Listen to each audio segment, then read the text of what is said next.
Hello, everybody, and welcome to Season 2, Episode 4 of your Bish Therapist podcast. I am your host, Melissa Reich, your Bish therapist, a real-life therapist turned pop culture aficionado, serving clinical interpretations and hot takes on all things pop culture. Today's episode is going to be about your Bish therapist was quoted in the New York Times, y'all. Ooh. Sorry if that was so loud for people, but I am so excited. So today's episode, I'm going to share a little bit about that, how that all happened. No one is more surprised than I am, truly. And then today, I'm also going to talk a little bit about the quotes that I gave in the New York Post were about Kyle and Mauricio. And so I'm also going to talk a little bit about the Real Housewives of Beverly Hills finale episode that collectively broke all of our hearts. And so I will, I'm working on, I encourage people not to over-explain, and I'm a chronic over-explainer too. But to be clear, so this episode comes off the heels of a wildly busy week for me. Last week, I was honored to be on Amy Phillips' podcast twice. We did one episode on Potomac, which has been so sleepy lately.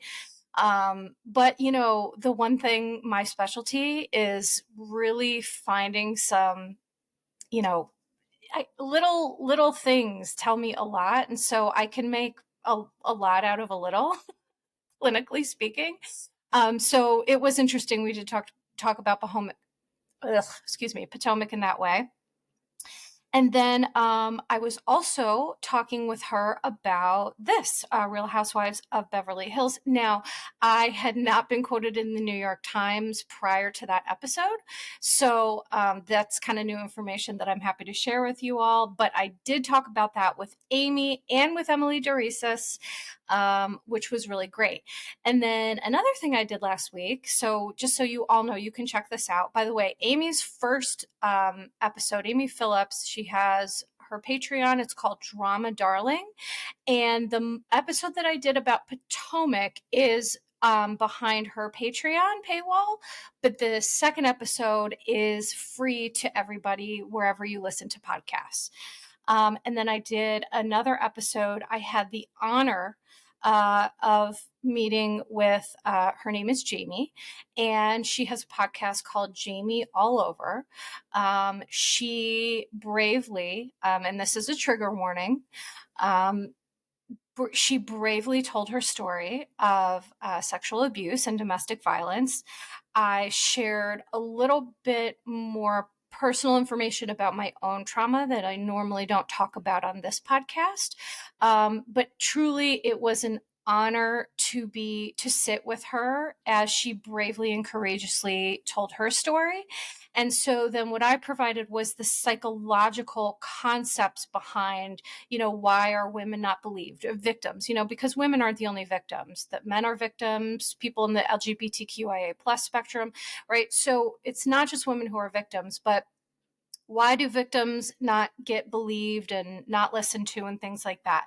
So that podcast, I had so many people reach out to me about thanking us for sharing our experience, strength, and hope, and thanking me for my advocacy. I said a lot of things that I think helped a lot of people. Well, they shared that they did, and I'm just truly honored. So Jamie All Over podcast, for those of you who would like to listen to it, I will give you a really significant trigger warning now. It is a really tough episode, but it is powerful and it was really wonderful. So if you feel you're interested in that, please go ahead and check it out.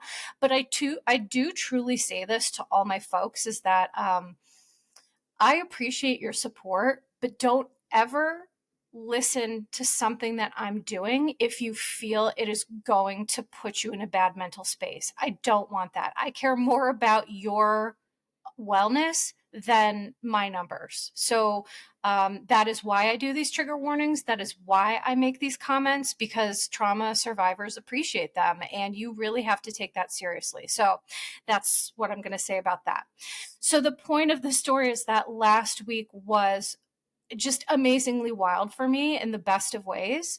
And the frustrating thing with my body is that I was reaching critical fatigue levels. And when that happens, I get these sores in my mouth. I know that's a little gross and TMI, but I have them right now and they're extremely painful. So this episode is going to just be me doing the best I can, right? And so the reason that I share this is because I think that everything that I experience, I always want to, as hard as it is for me, I do always want to model for people. Like, all we can do when we have mental and physical health issues is make what my therapist and I call reasonable accommodations. And reasonable accommodations are going to be how to do the things you want or need to do, but do them in a way that works best for where your body's at that day or that week.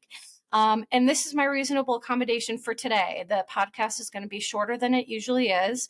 It's not going to be my signature deep dive. But I'm going to share the reason that I'm doing it. And hopefully this helps people realize that we all have limitations. And, we just have to, the best gift that we can give ourselves is to listen to that. So today I'm listening to myself. I'm still going to do a great episode, just going to be a little bit shorter than usual.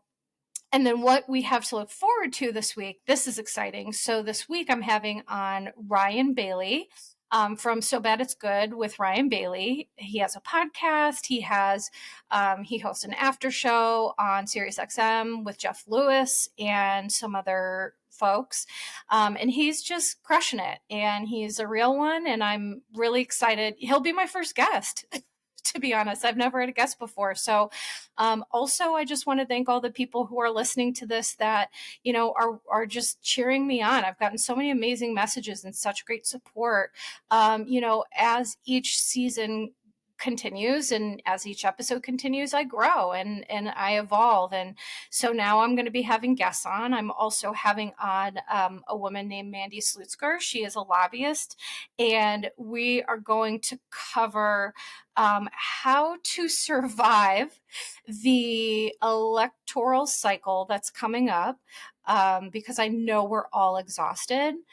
And while I don't talk politics on this show, because it's so divisive and I just don't think it's helpful, what she and I are going to do is I'm going to talk about psychologically the things that we can do to avoid that, divisive kind of angry, frustrated approach that many of us had last election cycle, myself included. And what Mandy's going to talk to us about is what we can actually do to affect change at local levels. Because I think sometimes we tend to feel helpless. Like, what can we possibly do?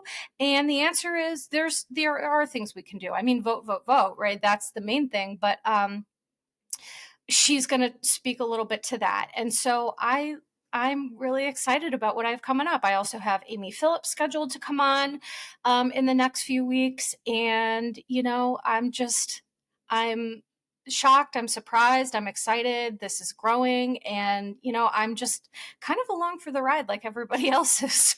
So people think I'm in the driver's seat, and I am, but, it's a wild ride for me too, just to be super clear. Like, I'm a normal person. This is not, anything I ever thought I would be doing. So let me start by sharing what happened with the New York Times contacting me. So I got, and I'm the woman's name who wrote the article is Jessica Roy.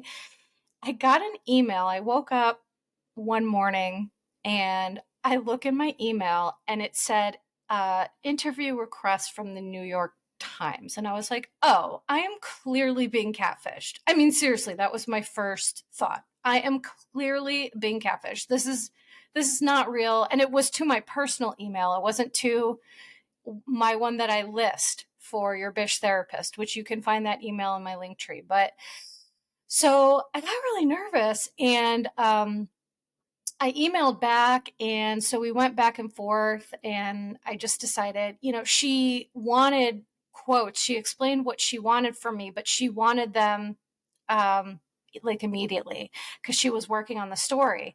And let me be clear with you. People with chronic illness are going to appreciate this. So I had just woken up. And for me, because I have many autoimmune diseases, I have a chronic cancer, my immunotherapy makes me tired. I mean, I'm just like chronically exhausted, which is probably the most annoying thing of it all. And when I wake up in the morning, my brain really, it's like an old school dial up modem computer for those of us who are old enough to remember what that is. That it takes time to like warm up, and it makes like, crazy noises. And I'm just kidding. But I really struggle in the mornings, like really, truly. And so I said to myself, well, self, this is a wild opportunity, and you are sleepy. You've got some brain fog, but hit it, girl. Just do it and do your very best. So I did. And the article is called What's Going On Between Kyle Richards and Mauricio Umansky, Everything to Know About the Reality TV Stars and Their Separation. So the journalist took a couple of quotes from me, but ended up using only one or two of them, which is fine. Just like honored completely. So I will read to you the brief snippet. So for those of you who either don't have Instagram or don't follow me, I do post a lot of stuff like this on my Instagram page. So at your Bish therapist, BISH. I did post about the article, and I have it as a highlight on, my page and things like that. Okay, so I'm going to read this to you now. It says, sorry, but why does this matter? And this is where I come in, telling us why this matters. She says, to many reality TV fans, everything a housewife does matters. But Miss Richards and Mr. Umansky's separation has hit some fans especially hard because the couple has been one of reality TV's strongest and most committed. The quote starts, this family has been a part of our lives for 13 years, said Melissa Reich, a professional therapist, Bravo fan, and the host of your Bish Therapist podcast. I was like, oh my God. I just cannot believe that, like, whose life is this? I was like, what? That's amazing. And then it continues, my quote, Bravo fans, we do have these parasocial relationships, and we are invested. I think I speak for a lot of people when I say that Kyle and Mauricio's relationship was a solid blueprint and kind of a safe space for a lot of people, end quote. So there it is. That's my big New York Times debut. I'm proud. I'm excited. I mean, and here's the thing, like with that quote, the one thing that I do want to tie in is that the recent episode, season finale of Beverly Hills, Kyle talked a lot about feeling like she let people down. And so one thing that I guess I felt a little frustrated about is that although that was my quote, it wasn't my entire quote, in that Kyle's not responsible for being the blueprint for all of us about like what a great marriage should be. Like that is not her responsibility. So even though it is true, and I think that's why people are so invested, because we see so many couples on these housewives that just seem to just be a disaster, just like you can tell there's just, and I'm not going to point anybody out because I just feel that's a little bit, mean and unkind. But, we all know that there are couples that we just were like, we knew this wasn't going to last. There wasn't real love there. There was nothing really admirable about the relationship. But Kyle and Mauricio, they seem different. There was real love there. There is real love there because, the fact of the matter is when you're separated or divorced, love is a feeling that doesn't just evaporate into thin air. So, when people get divorced and separated, sometimes people's reactions, well, how could you still be so friendly? Or how, I don't know. But when you grow up with someone and you've loved someone for 30 years of your life, that love doesn't just go away. So I guess the other part of my quote that I want to make sure I talk about here is that this is not Kyle and Mauricio's responsibility to make us all feel good about relationships. It's just not. Ultimately, they have to do what they feel is best for their family. And, I'll go into the scene in the finale where it was a little bit confusing because it was put into two categories where the day of the people article that, there's a lot of mystery surrounding, who gave the story, because people, they're reputable. Like, they don't just run rumors of stories. Like, they don't do that. So somebody reputable had to have given that story. And it was interesting to me that Kyle and Mauricio and everyone seemed to be really confused about who that was. So that was interesting to me. But I think that, Kyle, one thing that became clear to me between that scene where, we're getting an update about their lives, and then the family meeting a week later that we have to keep in mind, is that we're missing a part of the story here. I think sometimes when things feel disjointed, we're missing something. And Emily DeReese has pointed out that the editors were incorrect with their timeline, and so I think for us it was just very confusing. But I'm just going to focus on like the main messages that I got from that information. So the first thing is that first of all, people love to hate Kyle.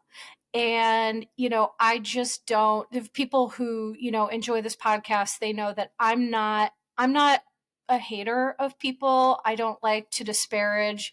If there's certain housewives that I genuinely enjoy more than others, but I do try to have a fair, balanced approach. People call me a Kyle apologist, which I hate that term. That term is such nonsense for like, what that term is about? Like, some people are so committed to disliking certain Bravo celebrities that I don't know what the term for that is, but it's like the opposite of an apology, just like a professional hater. Like, some people are just professional Bravo celebrity haters, and I'm just never going to do that. So Kyle is a human being who is going through it. And what frustrates me is that when you watched the family meeting, all of these people for months and months and months talked about how this was staged for PR, which, I tend to have a good intuition about things, and my intuition, as long as I've listened to it, has never proven me wrong. And I mean, never. I felt intuitively that was not the case, but watching the family meeting, anybody who thinks that this is some sort of stunt, you're either not paying attention or you are so blinded by your dislike for her that it is clouding your judgment. Because what I watched, that is truly what grief looks like. I cried. It gave me goosebumps to see the pain. I actually have goosebumps now as I'm talking about it. As an empathetic witness, as a therapist, I have witnessed, I've been an empathetic witness to a great deal of grief. And when you are in the presence of seriously painful grief, there are feelings I get in my body. I tend to get goosebumps. I get a little feeling in my belly, it's hard to explain, kind of like an achy feeling. I don't know how to explain it. It just happens to me. And so when I watched this, I felt all those feelings and I could feel their grief collectively. Um, you know, I kind of want to say except for Mauricio, because I felt, I think, what Kyle feels, which is just like he just is disconnected. He just doesn't get it. He's not paying attention. He's focused so much on his stuff and the agency that I think, like, emotionally, you really saw in that family meeting how he struggled to attend to the emotional needs of everybody. And especially there was one scene where Portia is still a teenager. So I think that the other girls are older and are now doing their own show with Mauricio on Netflix. I forget what it's called, but something the agency. But apparently, they talked about. And again, I'm sorry. I know I am kind of like stuttering, but this is part of my struggle today, right? So just please bear with me as I'm having a tough day. But Mauricio and the girls talked about the separation on their show. And Kyle was asked about this on Watch What Happens Live, and she kind of stammered and stuttered, and she said like she was kind of surprised by it too. So I do think that there's like production behind the scenes stuff that we're not seeing that doesn't make a ton of sense. Like, because after all, these are shows, right? So these are people's real lives, and this grief is real, but it's like filming a real authentic grief, but like you're managing two reality shows, there's going to be some inauthenticity and some production value that gets like forced in here. And I think that's just what I noticed and what I felt. But when Portia, who is still, the loss for her is wild, because her older sisters, who, by the way, like Kyle and Mauricio have done such a good job. Those girls are like all best friends despite their age differences, but Portia's the youngest one. So all of her sisters have left the house. They're doing their own thing. So she's now, at home by herself. And now her parents, the rocks of their life, they're very family oriented, are struggling. And what was so wild to me is, the girls said they feel like the rug was pulled out from under them because, Mauricio and Kyle were not being as honest about what was going on as they would have liked them to be, which is fair, for their children. Like, Bravo fans to be like, well, she always says be honest, so just be honest. And it's like, well, here's the thing. Think about, sometimes it's hard to be honest. And yeah, is Kyle really hard on people about that? Sure. But when you're going through something like this, I guess what I want to point out is that I think Kyle had a hard time being honest because she didn't even really know what she was feeling or thinking or what was going on, right? Now, when the People article came out, obviously there had been some decisions made, but I guess my point is like, we just have to remember our humanity, and that sometimes when we're frustrated about people being honest or not being honest, they don't know what even to be honest about because they don't know how they're feeling. So, for example, with Morgan Wade and with Mauricio and all these things, I get the sense that Kyle is truly in a state of flux and evolution, and she is breaking out from the shell. She said on the show she was like, she tried to be a perfect wife and a perfect mother, and those things were really instilled in her growing up with her mom. And I think that she did that to the point of ignoring herself a little bit. And now we're seeing a Kyle who wants to be free. She wants to be who she authentically wants to be. She doesn't want to be second to the agency.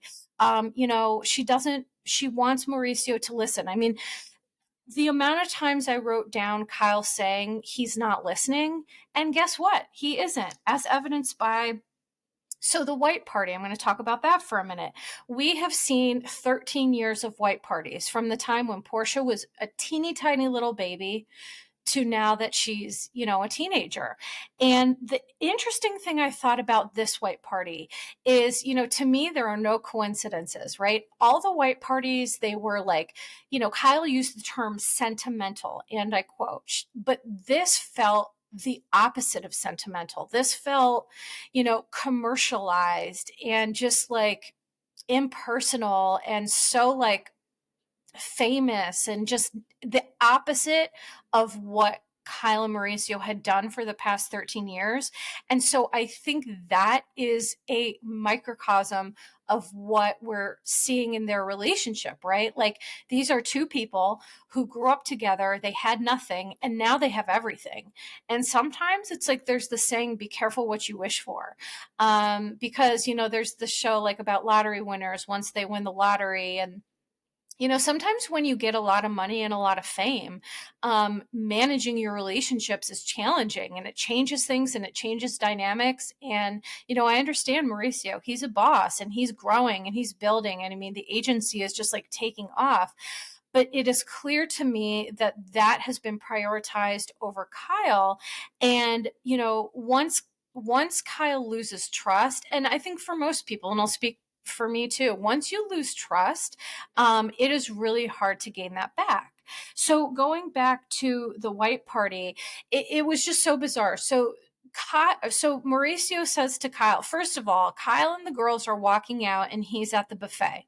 Okay, so I think that is also very significant because in the past, Kyle and Mauricio, they would know where each other was. They would be respectful of each other. They would wait for each other. They'd come down together or what have you. It felt more connected. And this just felt really disjointed, which is a representation of what's going on in their marriage. And I think the other big thing was there was the scene where Kyle and Mo were talking about how Mauricio thought that the party was in the parking lot of SoFi Stadium instead of in SoFi Stadium. And, Kyle just laughed and she was like, this is just another example of him not listening. And they flashed back to Kyle and Mauricio talking in the kitchen, and she was explaining the party, and you could tell he wasn't listening. He was like getting a cup or something out of the cupboard. And like Mauricio was like he would be good like as a politician because he's like, he can smile and he can laugh and he can act like he's engaged. But I can tell because of my intuition and just doing this for a long time that he's not listening at all. I just can tell that.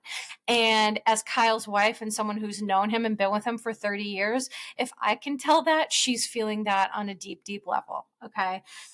So we're finally getting an understanding of they just keep missing each other, this disconnect. And I don't think it's because Kyle hasn't been clear. I just think it's because Mauricio is limited in what he is able to be providing at this point. So I think that, going back to the family meeting, it was also so fascinating to me that Mauricio and Kyle were talking about like continuing to live under the same roof. And then he was like, well, no. And she was like, well, what? And so to me, this again is a microcosm of what is happening in their relationship, which is just that they haven't figured it out themselves. So how on earth can they share what it is when they haven't figured it out? I think that is the main crux of the problem, whether it's being honest with their daughters or being honest with friends or being honest with the public, which by the way, just because people are on TV doesn't mean they owe us their kidney. Okay. So like, I think fans and people get very entitled, like, well, you need to do this and that. No, they don't. No, they don't. That's our expectation. That's not theirs. Just because you're on TV doesn't mean you have to like give. I don't know. It's just a wild thing. But I think my point is that Kyle and Mauricio can't, because there is a lack of communication, because there is a disjointed relationship, because there is a lack of understanding, they're having a hard time understanding what is, and therefore they're having a hard time communicating what is. That became really clear to me in that meeting. It became clear that they weren't on the same page about seeing other people or not seeing other people. Kyle saying, he can do what he wants, but then Mauricio taking that too far. So I guess my message is, forget the name Kyle Richards for a second and just remember humanity when we're looking at this human being who, she lost a lifelong, a 30-year relationship with the person who she thought she would be with forever. She's impacted her daughters, which Kyle's the type of person that I think she would rather die than hurt her children. She just loves them that much. Um, and I think, with the death of Laureen, which I've talked about many times, and Kyle even reposted that, this theory was correct, that, after Laureen died tragically, she felt so depressed and so alone. And Mauricio didn't, I theorized that Mauricio just emotionally wasn't capable of being there for her. And she actually responded and she said, not to me directly, of course, on her own stories. And she said, in fairness, I don't think anyone knew how to support me. So, but it confirmed that my assumption was correct, that Mauricio and there were a lot of people that just didn't know how to be there for someone who, lost a friend to suicide. And so, what I'm going to say about this quickly is that there is no mathematical complex algorithm for what to do. It's just being there. It's just being there and it's just listening. And sometimes it can be saying, I don't know the right thing to say and I don't know how to help you. I feel helpless, but I am here and I am with you. Sometimes the best thing we can do is just be with someone while they're and be an empathetic witness to their pain and holding their pain with them. It truly is the only answer. And I promise you, as someone who's been a giver and a receiver of that, it is life-saving and life-changing. And I think had Kyle gotten that, we would have seen this play out very differently. And, no shade to, it's okay sometimes that we don't know how to do that. But again, I just think it comes down to people in grief. They don't need you to solve their problems. They just need you to sit with them and hold their pain and just be with them. And guess what? Why some people have a hard time with that? Because we get uncomfortable with other people's emotions. And so sometimes when we can't sit with their pain, that's also because we can't sit with ours. So listen, we're all just works in progress, but hopefully, that helps people. So the thing that made me really frustrated in the family meeting was, Kyle. So Portia is, hysterically crying because it's it felt invasive to me because it's we are watching this family go through something very real with cameras pointed in their face. And now the other side to that coin would have been, imagine if they didn't film that, people would have been up in arms. So it's they're kind of damned if they do, damned if they don't. But in my opinion, seeing Portia, it just broke my heart. And I just thought to myself for a second, what are we doing here? These are people's real lives. And do we really need to be watching this? But Kyle was just comforting Portia because she is a wonderful mom and she gets it and she understands and she's hugging Portia. And Mo looks at Portia and he says, "What's wrong, Portia?" And I was just like, what's wrong? Mauricio, this is part of the freaking problem. What do you mean, what's wrong? This child is watching the disintegration of her family, which is the most important rock for her at this time in her life, and you are asking her what is wrong. Now, do I believe that he really didn't understand what was wrong? Kind of. I mean, I just think that these are all blaring examples of Mauricio's incapability at this moment to be the emotional support that any of his family needs him to be.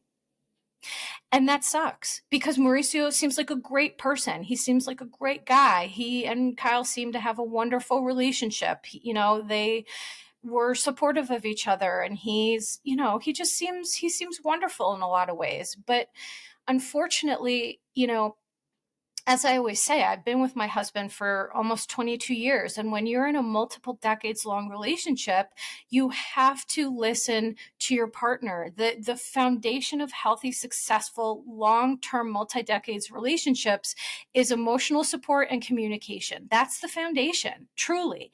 And if that's gone, the foundation cracks and then there goes the building. And it's more complex than that, but that really is what this boils down to, in my opinion. So I just think that Kyle needed, but also realized she wanted more for herself in a relationship. And one thing that really got me is Kyle's, whatever, I guess the interviews, she was so raw and she was so vulnerable. And she just said, I wouldn't want my girls if I'm in a situation where I wouldn't want my girls to be, I have to be a model for that. She didn't say those words exactly. I'm paraphrasing, but I just think like what an amazing woman to be able to say, because a lot of women and people do this. They think, well, I wouldn't want my child to deal with this, but somehow this is okay for me. And I give Kyle that credit to say she really wants to walk the walk and model for her daughters about like, if you're not getting what you need out of a relationship, don't stay in it. And so I don't know. I kind of thought that was really beautiful. But it was awfully sad. I mean, I cried a lot. You could just see the grief in her face. And when she said, when she was having that conversation with Erica about, and what if we can't work it out, that proves my point of what I'm saying, which is she doesn't know, right? Like we can't be mad at somebody for not being honest about something that they don't themselves understand. Okay. So I've probably said that 1 million times. I know I need to let that go. It's just frustrating. And here's the thing about Erica, side note. I love what Erica said to her. The advice that she gave her was really solid. But here is what is strange to me. Erica is truly an enigma wrapped in a riddle because it's like she can do that for Kyle and like give her good feedback and be that friend who's like a good mix of like empathetic, but also like tell someone what they need to hear. But then she's like asking her therapist what empathy is. And so for me, I have to do some more analysis on that. I mean, my immediate thought is that Erica is more emotionally intelligent than she likes to let on, because you can't be smart and dumb. You can't be both. And trust me, I'm not calling her dumb. I'm just using that as an example. I think these ladies are wonderfully intelligent in many ways. So, that just like confused me about Erica. But let's see. I want to see if there was anything else that I missed. Oh, okay. So the one other thing that I wanted to say is that, and this is gonna, oh gosh, I don't often like I won't comment on women's appearance because I'm just like a supportive person, truly feminist, and I just, I don't believe in that. But the thing of it is when we saw Dorit's her reunion look, that red thing that kind of went over her head and the hair just like on her forehead, all that came into my mind, because this is just like my brain has this like dark humor that is the automatic factory default setting for me. I could not think of anybody other than Catherine O'Hara's character, Delia Dietz in Beetlejuice. And if you don't know what that is, please Google that. And then you will laugh hysterically because it's just the hair that's plastered to the head. That's kind of what Delia Dietz was known for. Like the hair's plastered to the face, because she was very avant-garde and, stylish and all of these things. And listen, I like a risk. I think taking a risk is great. But the problem is that the look was great standing up. I mean, it did give a little Delia Dietz, but when she sat down, from the side, she kind of looked like E.T. Because of the head thing over her hair, and she had like a bun or something back here. So it just, I guess what I'm saying is that these ladies, it's, I'm not here to judge everyone. You take a risk, and so many people have comments about it. I can't imagine how hard that is. I just feel that Dorit needs someone to be honest with her, and think of all these different scenarios, because that had to be a wild reunion, having her sit there like with this thing on her half on her head, and like I don't know how it is turning her head. But anyway, so what's going to happen is Ryan Bailey's going to come on this week. We're going to talk about Beverly Hills. At that point, the reunion part 1 will be out, so we'll see how that works for Dorit with turning her head. And we're I guess we'll see what happens. I mean, from the reunion trailer, what we saw was that Andy does ask some pretty hard hitting questions about Morgan and things like that. And one last thing that I'm going to say about this, because I said this on Amy Phillips, is that whether or not Morgan and Kyle are together, I think that, like, romantically, I think that Morgan has just played an important role in Kyle's life, and like we all need support in hard times. And so I appreciate their relationship for that, number one. Number two, what frustrates me is sexuality and sexual orientation. There's a fluidity to it that I don't really love how a lot of folks are talking about it like she's a lesbian. First of all, people are saying it like lesbian is a bad word. So let's just be real clear that being gay isn't bad and it's not an insult. Number one. And number two is that it's not so, we can't be so reductive as to say, well, when she was with Mo, she was straight and now she's a lesbian with Morgan. It's like sexuality is more fluid than that. And I think that, being culturally competent and being competent in the issues of the LGBTQIA plus community, I just want to speak to that for a moment about we can't be so reductive. And, I understand it's shocking for people. Like, I get that, but I just also like, let's just give that a rest for a little bit. There's tons of different, there's demisexual, which is, it doesn't have anything to do with the sex of the person that you love. It has to do with loving, needing a connection. Or pansexual, which is where you don't necessarily care about the label or what the person looks like. It's about what's inside that matters. And so it's not as easy as gay or straight anymore. And I think just like for me, that's really just an important PSA. So that is going to be it for me today. This might be the shortest podcast I've ever done, but thank you all for your understanding and appreciation and your support. Please, please, please, if you can, wherever you listen to podcasts, if you're enjoying what I'm doing, please give me a 5-star rating. Please follow me on Instagram if you have Instagram at Your Bish Therapist. There is full video of this on YouTube, also at Your Bish Therapist. And, I just thank you. I just thank you all. And I'm very appreciative.